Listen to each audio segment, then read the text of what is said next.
গল্প একেবারে কম দৃশ্যে, বাট অ্যাজ এন অডিয়েন্স যদি বলি তাহলে বলবো হ্যাঁ, একটু আগে রুনা ম্যাম যে কথাটা বলে গেছে, এই সিনেমা আমরা আগামী 100 বছর পরেও দেখব। এই সিনেমাটা এটা সুমন ভাইয়ের একটা অনবদ্য মেকিং। তো এখানে আছেন আমার সতীন, বড় মা, আমাদের মেয়ে, আমি ছোট মায়ের ক্যারেক্টারটা করেছি।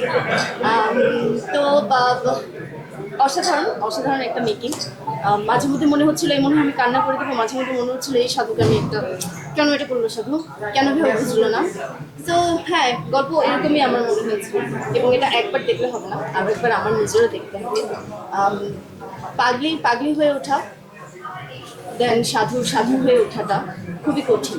আমরা যে পরিমাণ অবস্ট্রাকলের মধ্যে শ্যুট করেছি, ওই জায়গা থেকে ক্যারেক্টারকে ধরে রেখে কাজ করাটা খুবই কঠিন ছিল, but ultimately we are success. আচ্ছা, সকলকে শুভেচ্ছা। আজকে প্রথম আমরা আসলে রোদের টোটাল টিম একসাথে হলাম খানিকটা। তো এই পর্যন্ত আমার আসলে 5বার দেখা হয়ে গেল রোদ, কিন্তু আমি সাধারণ দর্শকের জায়গা থেকে আসলে আমি 5বার দেখলাম। কারণ আমি যখন রোদের সাথে সম্পৃক্ত হই তখনও কিন্তু আমরা কিন্তু কেউই, আমার মনে হয় আমার মতো ছোট বউ হোক বড় বউ, আমরা কিন্তু কেউ পুরো গল্পটা জানতাম না, ঠিক আছে?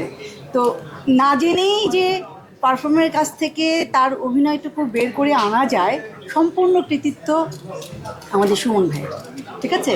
তো আমরা সেই জায়গা থেকে যখন আমি রোজ 5বার যখন আবার বসি দেখবার জন্য, তখন আমি টোটালি দেখি একদম সাধারণ দর্শকের কাছ থেকে, মানে জায়গা থেকে। তো আমার কাছে খুব মনে হয় না যে এইটা দেখবার জন্য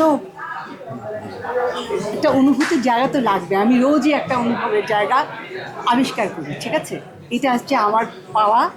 আমি আর আর আর ওই সময়ের জন্য আমার মেয়েদেরকে পেয়েছি, আজকে আমার মেয়ের কাছ থেকে একটু শুনি। সবাইকে অনেক ভালোবাসি। আসসালামু আলাইকুম।